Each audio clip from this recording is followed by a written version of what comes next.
Good evening friends. I hope आप सब अच्छे होंगे और मैं भी अच्छी हूँ। तो मैं आपके साथ एक छोटा सा टॉपिक शेयर करना चाहूँगी जिसका टाइटल रहेगा NCF 2005। तो शुरू करते हैं। NCF stands for national curriculum framework, राष्ट्रीय पाठ्यचर्या की रूपरेखा। तो फ्रेंड्स, NCF क्यों बनाया गया? ताकि पूरे भारत के स्कूलों में पाठ्यक्रम, पाठ्यपुस्तकों और शिक्षण में विकास किया जा सके, इसीलिए NCF तैयार किया गया। तो NCF की शुरुआत कैसे की गई? NCF की शुरुआत रविंद्रनाथ टैगोर जी। फ्रेंड्स, आप रविंद्रनाथ टैगोर जी के बारे में जानते होंगे। यह पहले भारतीय है जिन्हें गीतांजलि के लिए 1913 में नोबेल पुरस्कार मिला था। तो रविंद्रनाथ टैगोर जी पहले भारतीय जिन्हें नोबेल पुरस्कार मिला था। और रविंद्रनाथ टैगोर जी राष्ट्रीय गान के निर्माता भी है। इन्हें राष्ट्रीय गान के निर्माता भी कहा जाता है। तो NCF की शुरुआत रविंद्रनाथ टैगोर जी के निबंध सभ्यता और प्रगति, सिविलाइजेशन एंड प्रोग्रेस से होती है। NCF के अध्यक्ष कौन है? NCF के अध्यक्ष है प्रोफेसर यशपाल। इन्होंने क्या किया? 21 नेशनल फोकस ग्रुप बनाए। क्या किया? 21 नेशनल फोकस ग्रुप बनाए और इस ग्रुप ने मिलकर क्या किया? एजुकेशन की डेवलपमेंट के लिए अपने विचार रखे। तो प्रोफेसर यशपाल द्वारा क्या किया गया? शिक्षा बिना बोझ के, learning without burden and NEP, national education policy 1986, इन दोनों के माध्यम से क्या किया गया? बच्चों को उनकी रियल लाइफ और उन्हें बाहर के जीवन की ओर उत्तेजित किया गया। उनको अपने जीवन से बाहर, मतलब अपने लाइफ से बाहर की दुनिया दिखाने के लिए उत्तेजित किया गया। और इसके माध्यम से क्या सिखाया गया? बच्चों को करके सिखाया गया और बच्चों को करने पर फोकस किया गया। मतलब बच्चा जो भी काम कर रहा है वो उसके द्वारा किया जाए ताकि वह उससे एक्सपीरियंस ले सके। उसके बाद क्या कहा गया NCF में सिविलाइजेशन एंड प्रोग्रेस, इस निबंध के माध्यम से दो मुख्य बिंदु बताए गए, जिसमें सबसे पहला क्या है आपका? क्रिएटिव स्पिरिट, रचनात्मकता, क्रिएटिव स्पिरिट। अब क्रिएटिविटी क्या होती है फ्रेंड्स? क्रिएटिविटी होती है जिसके माध्यम से बच्चा किसी भी समस्या का समाधान कई तरीकों से करता है। एक समस्या का समाधान अलग अलग तरीकों से करना क्या कहलाता है? क्रिएटिविटी से क्या होता है? क्रिएटिविटी से बच्चों की जो इमेजिनेशन पावर है वो डेवलप होती है, उसकी कल्पना शक्ति बढ़ती है और क्या होता है? इससे क्या होता है? उसकी मानसिकता का विकास होता है। हम कह सकते हैं कि उसका हॉलिस्टिक, बच्चे की क्या हो जाएगी? हॉलिस्टिक डेवलपमेंट होगा, बच्चों का ऑलराउंडर डेवलपमेंट होगा। दूसरा है आपका जेनरस जॉय। अब जेनरस जॉय में क्या है आपका? खेल में सीखना, खेल द्वारा सीखना। ये दो एलिमेंट्स किसके माध्यम से कहे गए? आपके इस निबंध के माध्यम से बताए गए। अब NCF में क्या किया गया? अब तक 4 राष्ट्रीय पाठ्यचर्या की रूपरेखा प्रकाशित की गई है। अब तक कितनी रूपरेखा तैयार की गई है आपकी? 4। सबसे पहले NCF आया था आपका 1975, उसके बाद आया था 1988, उसके बाद आया था 2000 और चौथी रूपरेखा कब तैयार की गई? 2005। तो NCF 2005 चौथी रूपरेखा है। ठीक है फ्रेंड्स, समझ आया आपको? तो चलो आगे चलते हैं। नेक्स्ट है NCF में क्या किया गया? NCERT stands for national council for teacher education. NCERT द्वारा NCFTE 2009, NCFTE stands for national council for teacher education तैयार किया गया। NCERT के द्वारा क्या तैयार किया गया?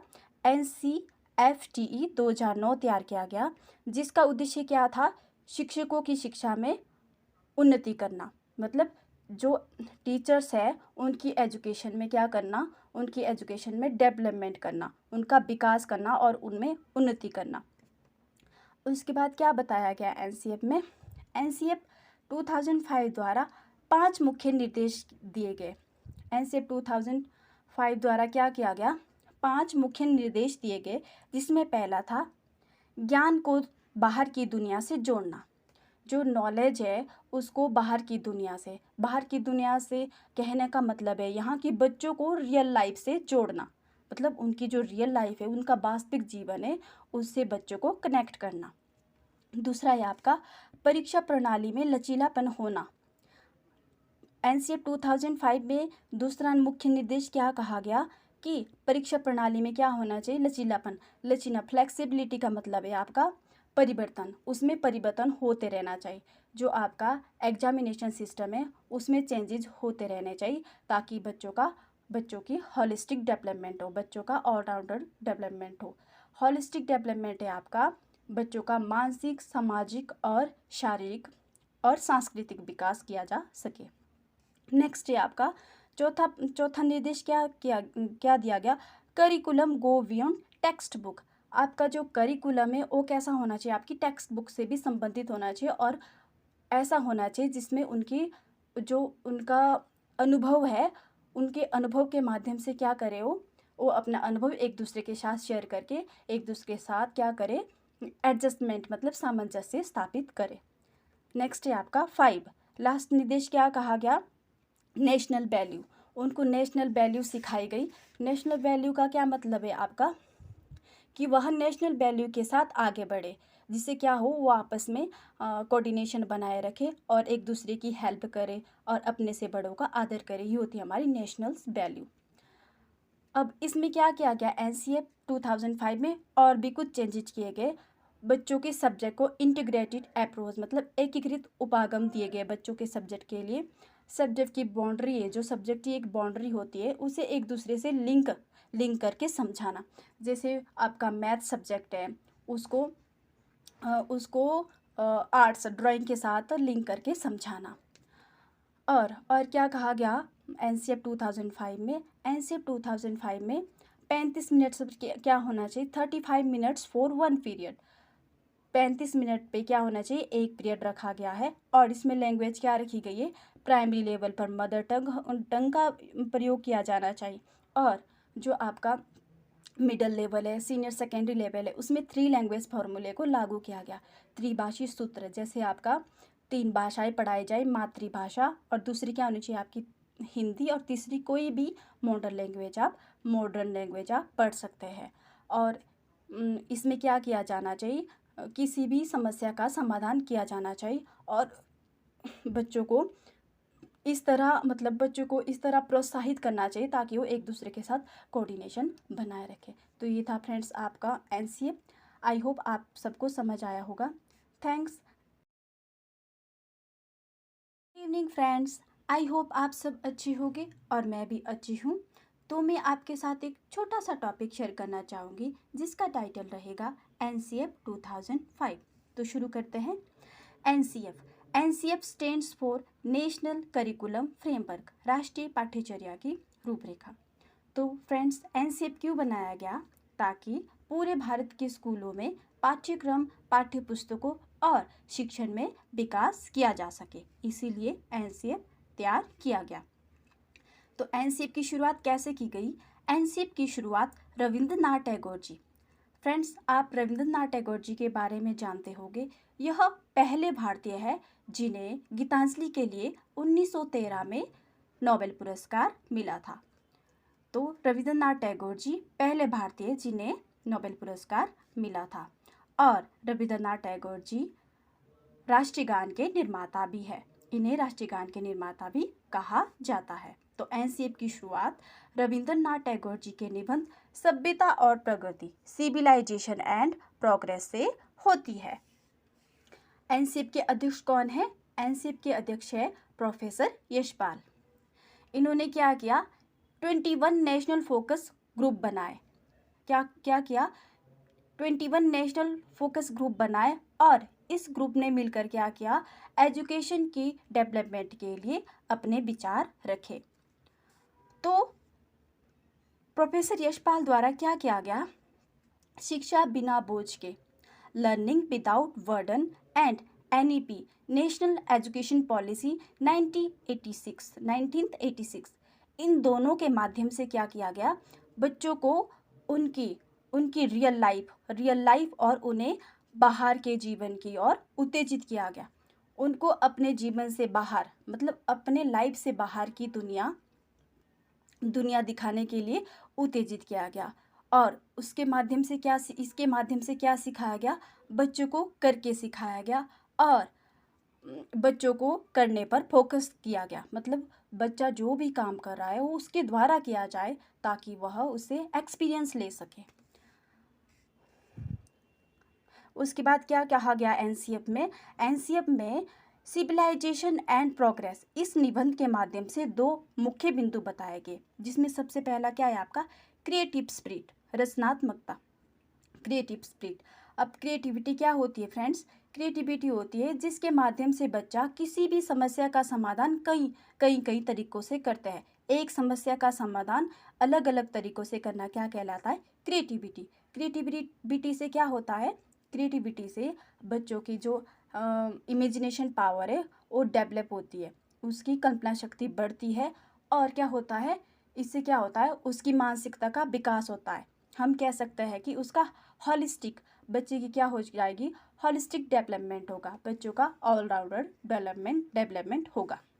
दूसरा है आपका जेनरस जॉय। अब जेनरस जॉय में क्या है आपका खेल खेल में सीखना, खेल खेल द्वारा सीखना। ये दो एलिमेंट्स किसके माध्यम से कहे गए, आपके इस निबंध के माध्यम से बताए गए।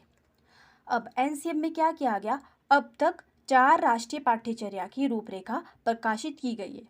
अब तक कितनी रूपरेखा तैयार की गई है आपकी, 4। सबसे पहले एनसीएफ आया था आपका 1975, उसके बाद आया था 1988, उसके बाद आया था 2000 और चौथी रूपरेखा कब तैयार की गई, 2005। तो एनसीएफ 2005 चौथी रूपरेखा है। ठीक है फ्रेंड्स, समझ आया आपको? तो चलो आगे चलते हैं। नेक्स्ट है एनसीएफ में क्या किया गया, NCERT. NCERT stands for national council for teacher education. NCERT द्वारा NCFTE 2009, NCFTE stands for national council for teacher education तैयार किया गया। एनसीईआरटी के द्वारा क्या तैयार किया गया, एनसीएफटीई 2009 तैयार किया गया, जिसका उद्देश्य क्या था, शिक्षकों की शिक्षा में उन्नति करना। मतलब जो टीचर्स है उनकी एजुकेशन में क्या करना, उनकी एजुकेशन में डेवलपमेंट करना, उनका विकास करना और उनमें उन्नति करना। उसके बाद क्या बताया गया एनसीएफ में, एनसीएफ 2005 द्वारा 5 मुख्य निर्देश दिए गए। एनसीएफ 2005 द्वारा क्या किया गया, 5 मुख्य निर्देश दिए गए, जिसमें पहला था ज्ञान को बाहर की दुनिया से जोड़ना। जो नॉलेज है उसको बाहर की दुनिया से कहने का मतलब है यहाँ की बच्चों को रियल लाइफ से जोड़ना। मतलब उनकी जो रियल लाइफ है, उनका वास्तविक जीवन है, उससे बच्चों को कनेक्ट करना। दूसरा है आपका परीक्षा प्रणाली में लचीलापन होना। एनसीएफ 2005 में दूसरा मुख्य निर्देश क्या कहा गया कि परीक्षा प्रणाली में क्या होना चाहिए, लचीलापन। फ्लेक्सिबिलिटी का मतलब है आपका परिवर्तन, उसमें परिवर्तन होते रहना चाहिए। जो आपका एग्जामिनेशन सिस्टम है उसमें चेंजेस होते रहने चाहिए ताकि बच्चों की हॉलिस्टिक डेवलपमेंट हो, बच्चों का ऑलराउंडर डेवलपमेंट हो। हॉलिस्टिक डेवलपमेंट है आपका बच्चों का मानसिक, सामाजिक और शारीरिक और सांस्कृतिक विकास किया जा सके। नेक्स्ट है आपका चौथा निर्देश क्या दिया गया, curriculum go beyond text book. आपका जो करिकुलम है वो कैसा होना चाहिए, आपकी टेक्स्ट बुक से भी संबंधित होना चाहिए और ऐसा होना चाहिए जिसमें उनका अनुभव है, उनके अनुभव के माध्यम से क्या करे, वो अपना अनुभव एक दूसरे के साथ शेयर करके एक दूसरे के साथ क्या करे, एडजस्टमेंट मतलब सामंजस्य स्थापित करे। नेक्स्ट है आपका 5 लास्ट निर्देश क्या कहा गया, नेशनल वैल्यू। उनको नेशनल वैल्यू सिखाई गई। नेशनल वैल्यू का क्या मतलब है आपका कि वह नेशनल वैल्यू के साथ आगे बढ़े, जिससे क्या हो, वो आपस में कोऑर्डिनेशन बनाए रखे और एक दूसरे की हेल्प करे और अपने से बड़ों का आदर करे। ये होती है हमारी नेशनल वैल्यू। अब इसमें क्या किया गया एनसीएफ 2005 में और भी कुछ चेंजेस किए गए। बच्चों के सब्जेक्ट को इंटीग्रेटेड अप्रोच मतलब एकीकृत उपागम दिए गए बच्चों के सब्जेक्ट के लिए। सब्जेक्ट की बाउंड्री है, जो सब्जेक्ट की एक बाउंड्री होती है उसे एक दूसरे से लिंक करके समझाना। जैसे आपका मैथ सब्जेक्ट है, उसको उसको आर्ट्स ड्राइंग के साथ लिंक करके समझाना। और क्या कहा गया एनसीएफ 2005 में? एनसीएफ 2005 में 35 मिनट्स क्या होना चाहिए? 35 minutes for one period. 35 minute पे क्या होना चाहिए? एक पीरियड रखा गया है। और इसमें लैंग्वेज क्या रखी गई है? प्राइमरी लेवल पर मदर टंग का प्रयोग किया जाना चाहिए। और जो आपका मिडल लेवल है, सीनियर सेकेंडरी लेवल है, उसमें 3 लैंग्वेज फॉर्मूले को लागू किया गया। त्रिभाषी सूत्र, जैसे आपका 3 भाषाएं पढ़ाई जाए, मातृभाषा, और दूसरी क्या होनी चाहिए आपकी? हिंदी, और तीसरी कोई भी मॉडर्न लैंग्वेज आप पढ़ सकते हैं। और इसमें क्या किया जाना चाहिए? किसी भी समस्या का समाधान किया जाना चाहिए। और बच्चों को बच्चों को इस तरह प्रोत्साहित करना चाहिए ताकि वो एक दूसरे के साथ कोऑर्डिनेशन बनाए रखें। तो ये था फ्रेंड्स आपका एनसीएफ। आई होप आप सबको समझ आया होगा। थैंक्स।